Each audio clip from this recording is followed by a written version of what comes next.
My name's Paul, welcome to Paul Perambulates. For this walk I'm in North Wales, in Eryri, Snowdonia, walking the Cadair Idris loop. My start point is the Cwm Farm campsite, postcode LL369AJ, grid reference SH73741197. What 3 words? Plankton attention provider. I walk down the valley and then take the Mynydd path up to Cwm Cwm. I keep climbing on the path up to the lip of the valley and then go to Craig Cwm Amarch and then via Craig Cwm to Penygadair, the highest point. I camp overnight, first outside, then inside the shelter there. On day 2, I set off eastward along the ridge to Mynydd Moel and then descend southeastward and then southwestward back into Cwm Cwm. From there I take the Mynydd path down and head back up the valley to the campsite. Total distance 11.2 kilometres. Total height gain 1010 metres. Total walking time 6 hours and 17 minutes. I'm on the southern side of the Cadair Idris range at the beautifully appointed Cwm campsite. Now there's a car park at the very bottom of Cadair Idris. If you're doing a day walk I'd use that, but you're not allowed to camp there overnight. I don't know what the penalty is for that. Certainly don't want to come and find my car clamped the next day. So you just come up the valley here and hand them a £5, they'll look after your car overnight for you and you know you'll have no hassles.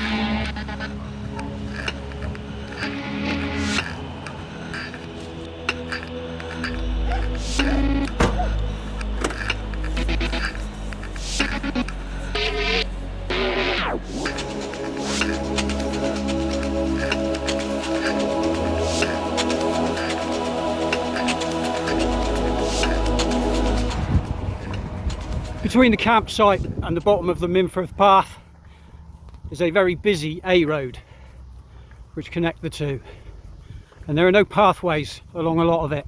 I've walked along it before and you take your life in your hands, but I've just had a conversation with the very kind proprietor of the campsite and he said no problem, go through the fields alongside the road. So if you're coming this way, don't do that, don't go along the road. Do this, go through the fields, keep yourself alive. There's still a little stretch along the road at the end after you come out the gate, but it's way shorter than if you walked all the way along the road and therefore way less risky. I'll be honest with you, this is the most dangerous part of the walk.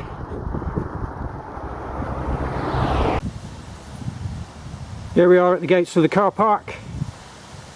As I said, if you're doing a day walk, this is the place to come because it's right at the foot of the mountain. If you just come around and up a bit, there she is.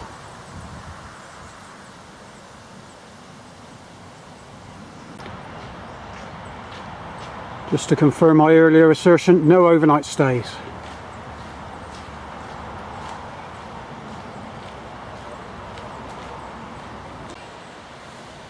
As you can see, it's a very big car park with loads of spaces and good facilities. Pay and display, but I think you'll get what you pay for. The beautiful sound of rushing water greets us at the bottom of the Mynydd path, and that's our way up. Extremely steep.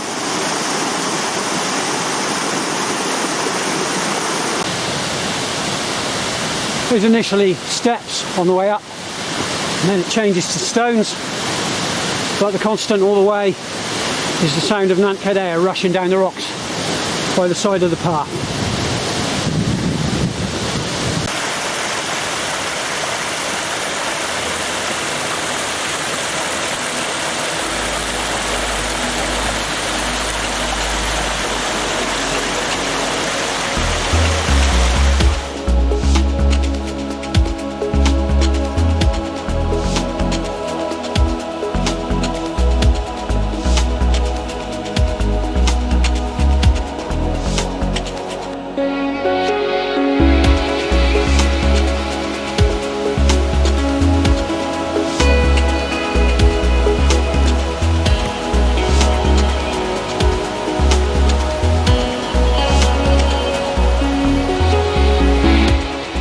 Getting near the top of the tree line now, and we have that magic cure-all for steep climbs. Turn around and look at the view.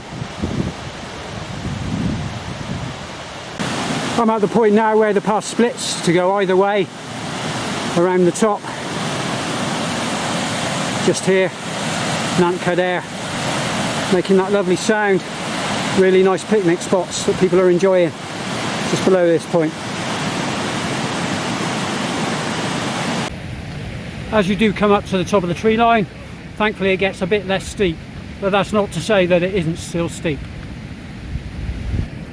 I'm just now looking down on the bridge over Cadair, which I'll be crossing tomorrow.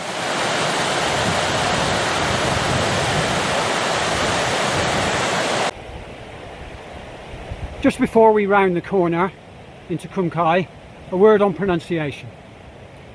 Now for the whole area I'm going with Cadair Idris, as on the Ordnance Survey map, spelt C-A-D-A-I-R.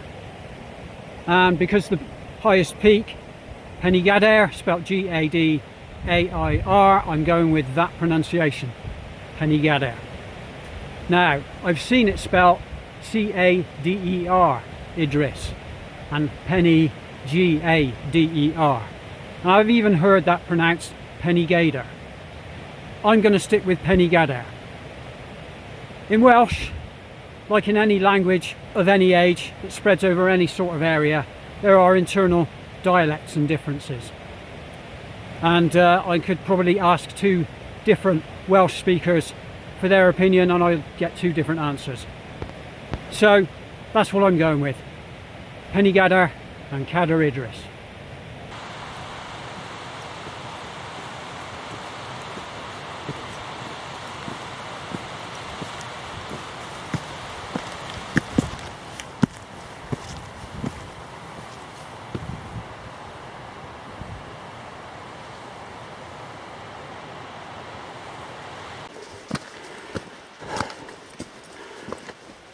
Thankfully it gets progressively less steep as you get up towards Cwm Kai, which is a relief. I have to admit it was a bit of a struggle to get up that first bit, but now I've got a second wind. High up enough now to be able to see most of the inside of Cwm Kai and get my first decent view of Kai, the lake. And frankly it's looking majestic. If I wanted to wild camp down in the valley, there is a perfect grassy knoll part way up the side of it that gives you this absolutely commanding view of the lake.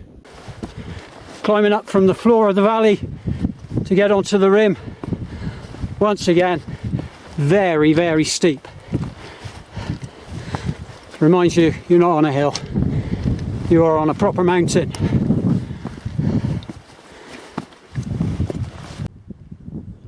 I've come up the side of the valley and over the lip now, and I have these gorgeous views opening up to the south. Even this far up, this path is not a difficult walk. These stones have been inlaid to make steps. Okay, it's steep, it's hard work, but it's a walk. There is almost nowhere where you need to use your hands.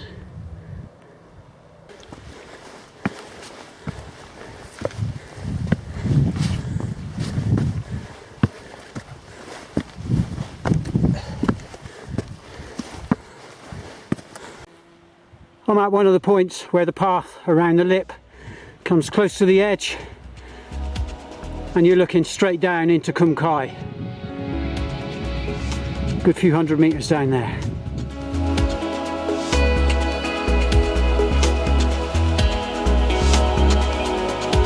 On the other side, the ultimate goal, Penygadair.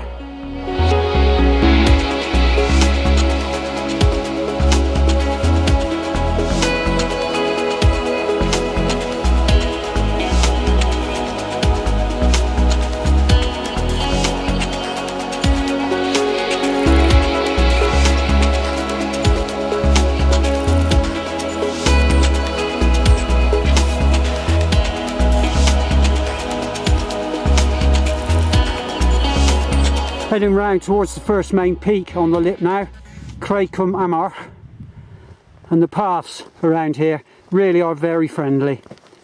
Wide, not too steep, gravelly, very easy walking.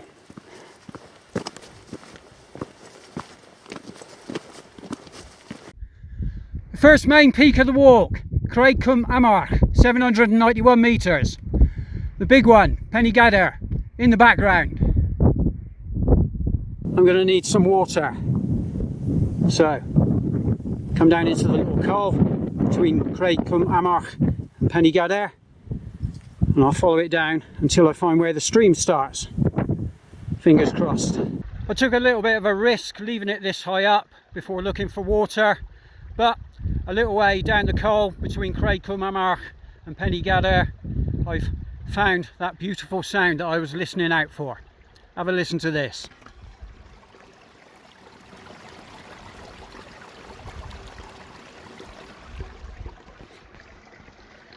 So now it's time to fill up every receptacle I've got.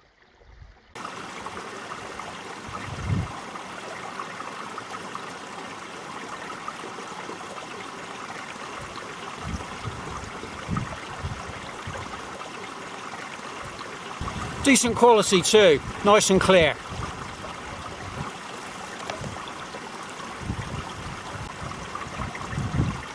So I'm adding about 4 litres of fluid. The bag's going to be a bit heavy, but it's just that final slog up to the top. At least I haven't had to carry all this fluid all the way up from down in the valley.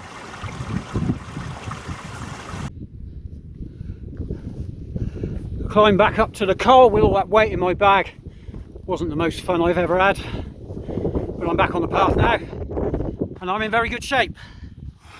Just one big climb to my night's destination, and then I've got loads of supplies, got everything I need, and I'll be comfortable.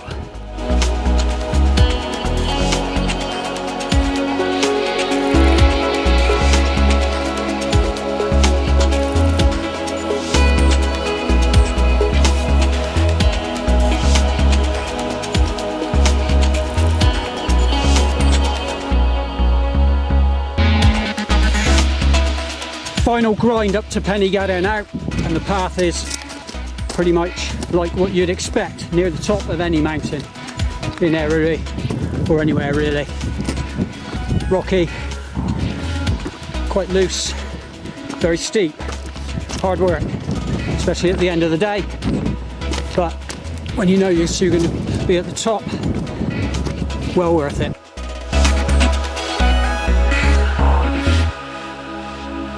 We've got to that special moment where you come up round the corner, suddenly the whole of Eryri pretty much visible, and lo and behold,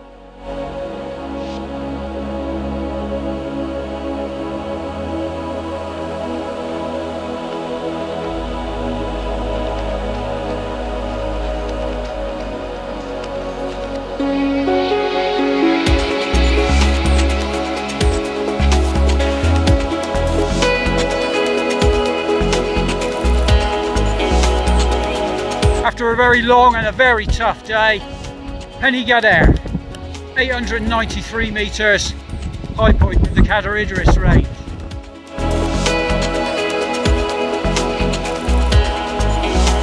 Was it worth the climb? Here's the answer. The 180-degree northward view across almost the whole of Eryri, which is quite frankly spectacular. Away to the south, the gentler, more rolling hills of the Cambrians.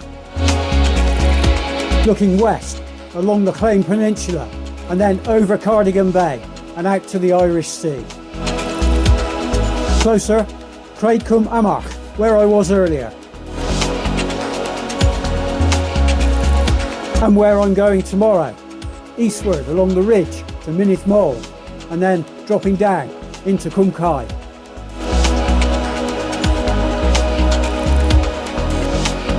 About a kilometre away, westward along the ridge, an 800 metre plus peak, Cwfrwy.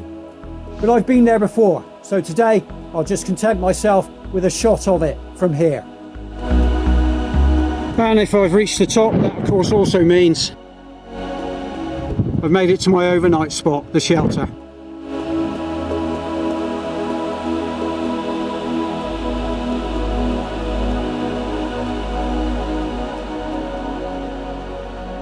A front-on close-up view of the shelter was apparently a Victorian refreshment stall. Must have been quite difficult to supply, I would imagine, being all the way up here.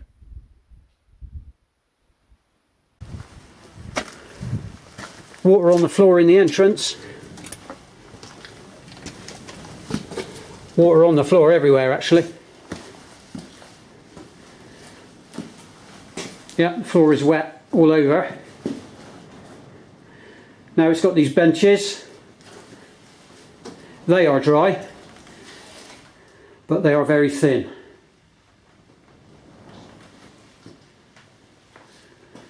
So I'm thinking this is my backup, and I'm going to pitch my tent. There's a nice spot here directly in the lee. I'm going to put my tent up there, and if I should have a disaster, the shelter is always there to run into.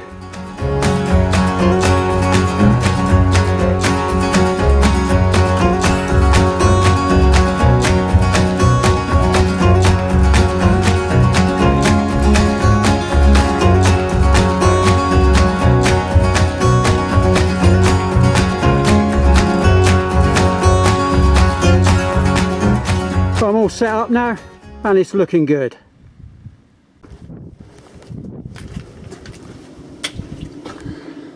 What the shelter is good for is that this bench just inside the entranceway is an excellent spot for getting the stove going. Completely wind-free area and a flat raised surface to work on. All settled in just off the summit and ready to eat.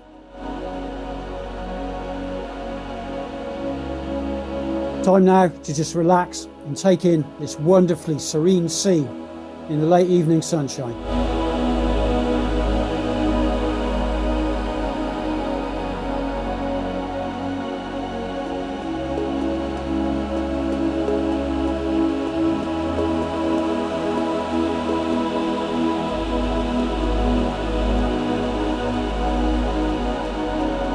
Here with Snowdon itself in the distance, with the telltale single cloud above the highest point in the range.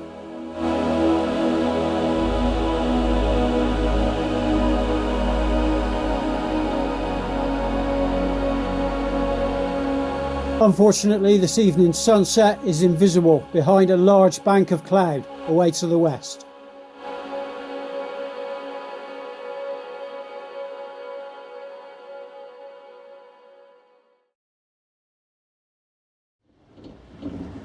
I don't think the camera will catch that. There it is again.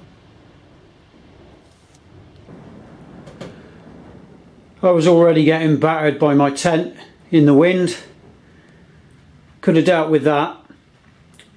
But then the lightning started outside, so into the shelter we've come. I've spread the tent out on the floor because it's wet and filthy, so at least I got something dry and clean to lie on. Cleaning the tent I'll have to deal with later.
Morning is here. The high winds of last night have abated. Thankfully no more lightning. Snowdonia not very visible behind me. And I've just heard a bit of a worrying weather forecast on the radio, so I think I'll be displaying a bit of urgency about getting myself down off this mountain. But obviously nothing's going to happen before I've had my first coffee. Cheers.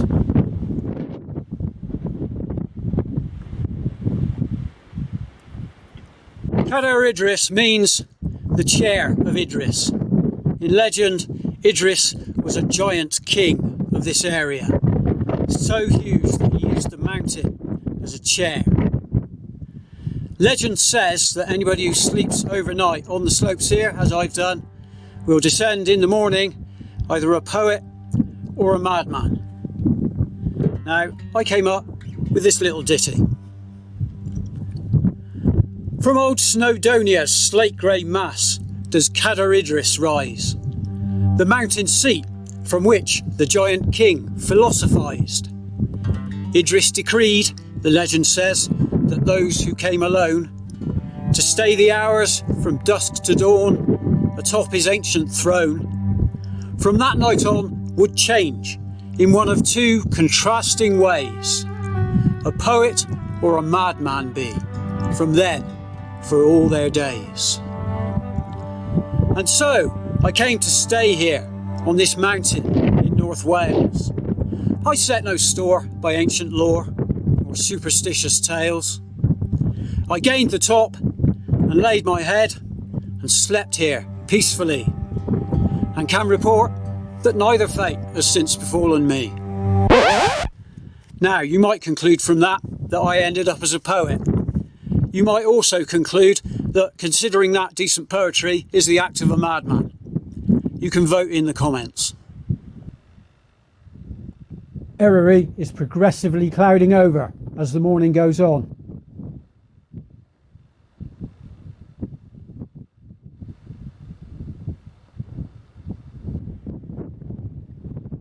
To the west I can still see the town of Barmouth on the estuary of the Afon Mawddwy, but not much further.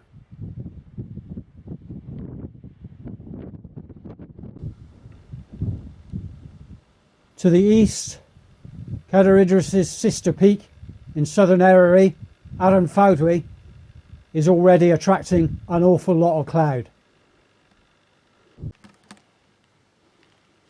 And here we go.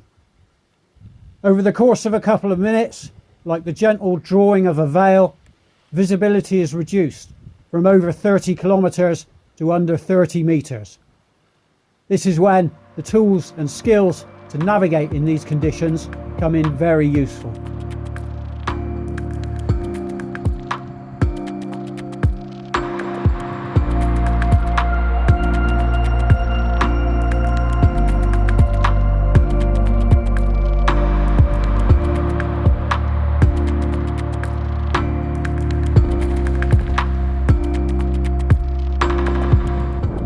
Well, this all turned a bit inhospitable now.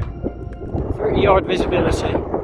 Well, it might be blowing a gale and be extremely claggy. One thing it is not is cold. I'm still in my t-shirt. So it might look horrible, but it's actually not that bad. I did have my fleece on earlier and I started to sweat, so I had to go. Staying on the path is obviously more difficult in these conditions, so seeing the cairn that marks it is always reassuring. Made it along safely to Mynydd Moel, nothing to see, so layer up, park myself in the shelter, have a nice coffee.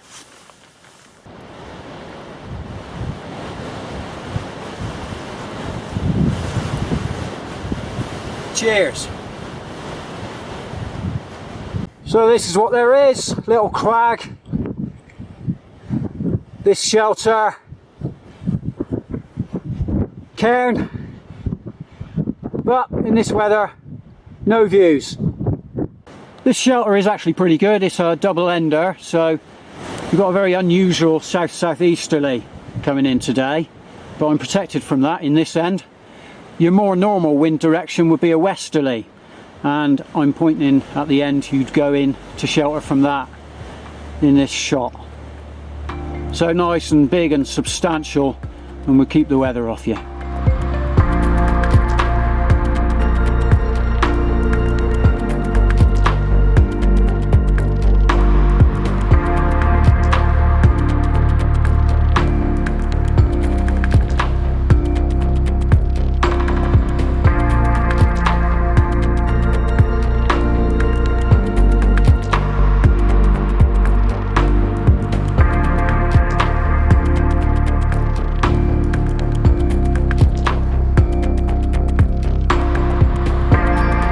Coming down, handrailing this fence, we've got steps up there. Here we've got a dog gate and a stile. Pretty sure they weren't here the last time I came. And then going on down, this paved path goes down. Absolutely certain that wasn't here the last time I came.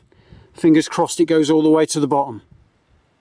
Something I was hoping to capture today on the way down is the view from the east into Cwm Amarch. It is one of the most famous landscapes in the history of art. Apparently first painted by Richard Wilson in 1765, the painting that now hangs in the Tate Gallery in London, and then emulated by generations of artists afterwards.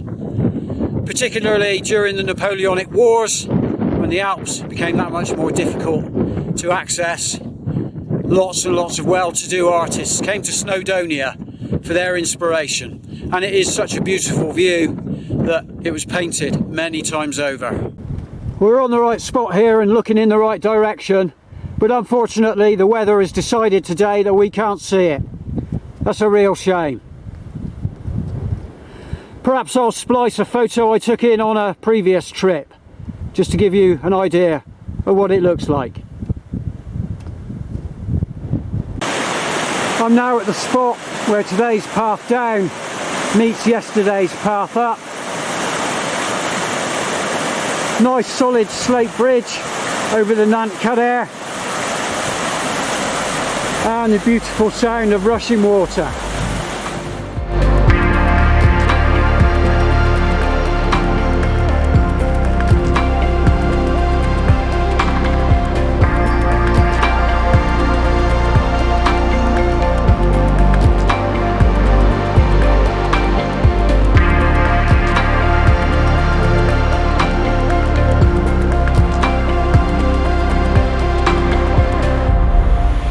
Back down at the bottom of the Minford path now, off the hill, very satisfied with my couple of days work.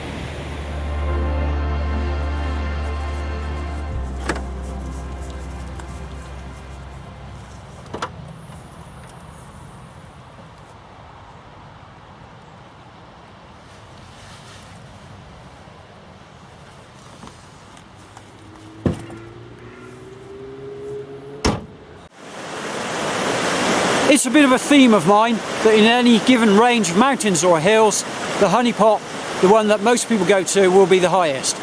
That's not the case in southern Snowdonia. Aranfawdwy is higher than Cadair Idris, and yet Cadair Idris is far more popular. So why is that? First of all, there's a big car park at the bottom of it with great facilities, which is on an A road, so it's very easy to get to. Also, it's not a long walk. Don't get me wrong, it's high and it's steep and it's quite hard, but it's nowhere near as long as walking to the top of Aranfawdwy and back. I came up yesterday on a Sunday and there were an awful lot of people here. It's in the school holidays, so there were lots of kids as well, and you're going to get that because it is very popular. Coming back down today, Monday, nowhere near as busy, partly because of this horrible weather, but also because it's a Monday. I'm giving it a 7 on the difficulty scale. Okay, it took me everything I had to get up there yesterday. I think that probably speaks more to my current state of pack fitness than how hard it is, but don't get me wrong, it is hard. But nice and easy on the way down today from Mynydd Moel, particularly with all the work that's been done to put in the steps. So if you're up for a bit of a fitness test, a bit of steepness, come and have a go at Cadair Idris. And if you make it, I think you'll love it. All maps and 3D fly-throughs provided by kind permission of Ordnance Survey. through their excellent OS Online application. Big thanks also for all music used in this video to mixkit.co and upbeat.io. Specific song and artist credits can be found in the comments. These videos are designed to show you around the routes I walk in case you're considering doing them yourself. They are not designed to be any kind of hill walking training or guidance. If you need hill walking skills, obtain them in person from a reputable, qualified provider. Please don't attempt these walks without appropriate levels of fitness and equipment. If you don't have the required levels of knowledge and experience, only undertake them accompanied by somebody who does.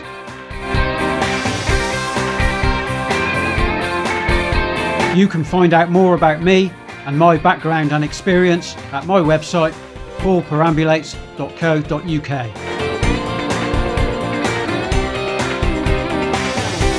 I hope you enjoyed this episode of Paul Perambulates. If you did, please subscribe and share.